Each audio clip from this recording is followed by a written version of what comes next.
Kwividiyo yokuqala sibuke uLuka evule incwadi ngokusikhombisa ukuthi uJesu ovukile waphakanyiswa kanjani njengenkosi yomhlaba. Wathembisa ukuthumela umoya ongcwele njengobuntu bobukhona bakhe ukunika amandla abalandeli bakhe ukuphumela emhlabeni babe ngofakazi bezindaba ezinhle ngombuso aze abuye ngelinye ilanga. Manje inhlangano yaqala eJerusalema njengokuba umoya wafika wakha abalandeli bakaJesu ukuba ithempeli elisha elathenjiswa iziprofethu zembhalo. Kodwa lokhu kwadala ukungqubuzana nabaholi beJerusalema, kwase kuholele ekushushusweni kwamaKristu. Kodwa umoya wakuguqula kwaba kuhle. Empeleni kwaba indlela umphakathi kaJesu wokuqala wamaJuda owakhishwa ngayo ngaphandle kweJerusalema ukuba inhlangano yezizwe eziningi zamazwe ngamazwe. Leli ibandla lomkhombandlela womphakathi owehlukene wenhlangano kaJesu lalise-Antiochiya, idolobha elikhulu kuleyo ngxenye yombuso waseRoma. Manje sishiya indaba noBarnaba benoPawulu bekhonza ebandleni lase-Antiochiya. Umoya wayala ibandla ukuba libathumele ohambweni lomishini oluvula enye ingxenye entsha encwadini. Izindaba ngoPawulu nabalingani bakhe ayehamba nabo kuya emadolobheni ahlukene embusweni waseRoma bememezela izindaba ezinhle ukuthi uJesu uyinkosi.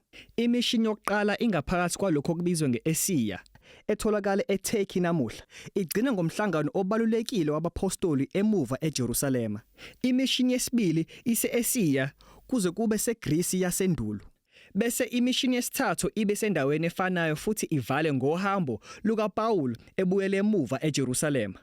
Manje ekubaleni zonke lezi zindaba uLuka uqhakambise izindikimba ezimbalwa ezibalulekile ngokuziphindaphinda. Kuqala, ukuqhubeka kwemishini kwaIsrayeli. Njalo uma uPawulu engena edolobheni elisha, uye emasinagogeni amaJuda kuqala ukwabelana ngenkosi uJesu evukile nokuthi yakha kanjani umndeni omusha kaNkulunkulu wezizwe eziningi. Manje ngokujwayelekile abantu abaningi beze ukuzobona uJesu enguMesiya, kodwa abanye bamelana noPawulu. Kwesinye isikhathi bamlahlela ngaphandle kwedolobha njengomhlubuki oyingozi ophikisana neThora nesiko lamaJuda. Manje lokhu kungezwani kuyavuthwa emva kohambo lokuqala kuholele emkhandlweni obalulekile eJerusalema.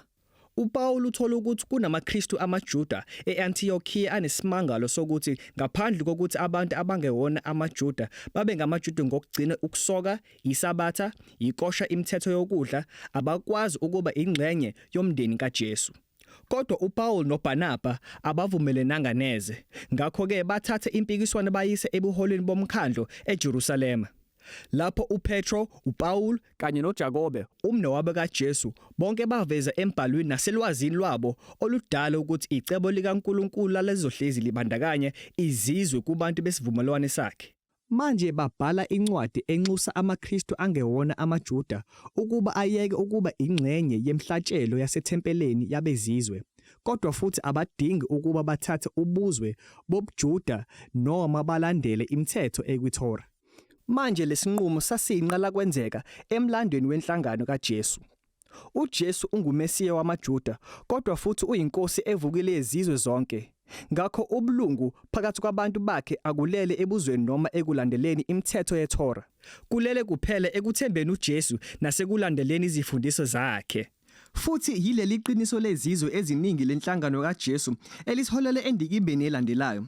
uLuka ufuna sibone uhambo lobumishini esingabala ukushayisana kwamasiko phakathi kwamaKristu akuqala kanye nomhlaba wamaGriki namaRoma.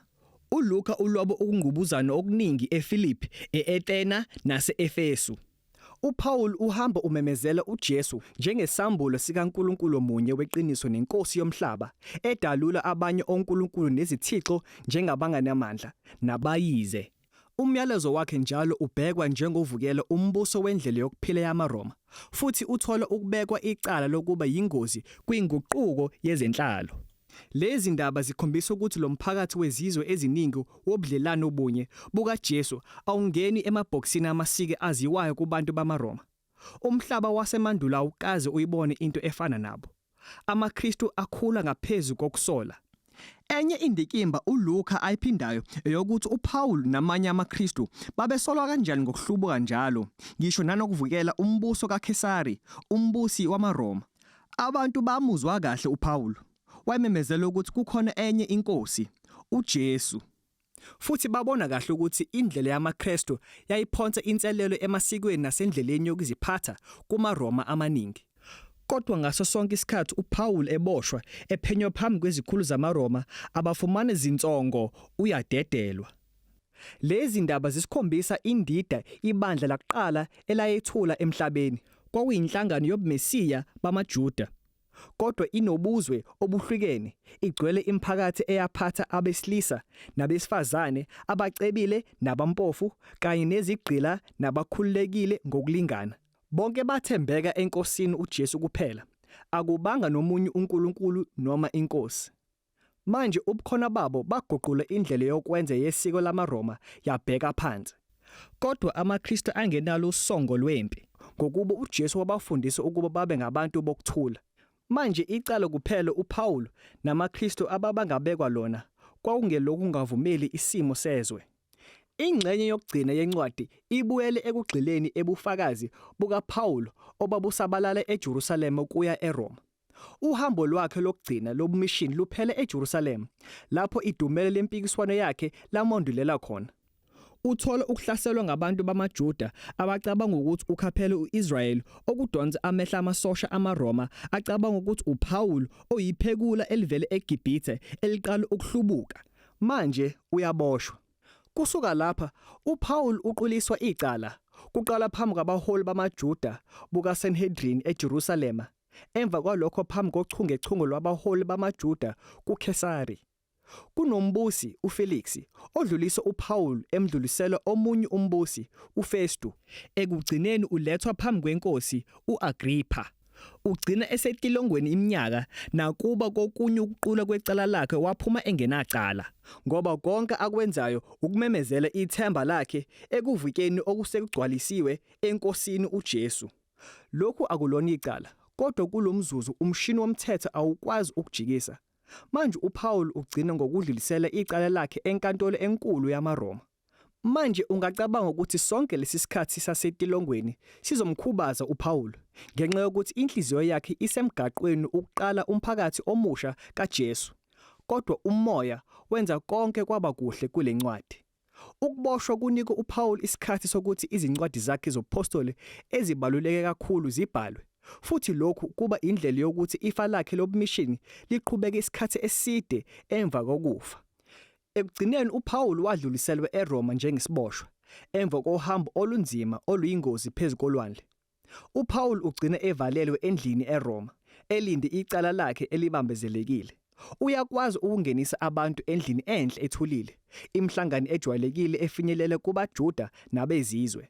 Amazwi okugcina encwadi amayelana noPaul ememezela umbuso kaNkuluNkulu ngesibindi, efundisa konke ngenkosi uJesu, uMesiya enganqatshelwa umuntu. Konke kwenzeka ngaphansi kwekhala likaKesari eRome.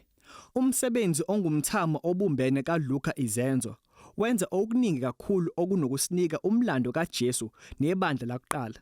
Usikhombisa ukuthi umbuso kaNkuluNkulu ufike kanjani emhlabeni njengoba usezulwini ngokuphila kukaJesu, ukufa nokuvuka nangokufika kukaMoya wakhe ukunika ibandla amandla ukufakaza eJerusalema ukuze kube sekupheleni komhlaba. Njengokuba uLuka eseyixoxile indaba usesinikeza izibonelo eziningi zokuthi ukuthembeka enkosini uJesu kubuya kanjani. Kubukeka njengokwabelana ngezindaba ezinhle zenkosi uJesu evukile, ngezwi nasekwenzeni. Kusho ukwakha umphakathi kaJesu oxubile, lapho abantu abanhlobonhlobo behlangana khona ndawonye, lapho abaphathwa khona ngokulingana bethembeka enkosini uJesu, futhi bephile ngokwezifundiso zakhe. Konke lokhu kwenziwe ngokwethemba emandleni nasekuholeni kukaMoya ukuhola indlela phambili. Yilokhu incwadi yezenzo emayelana nakho.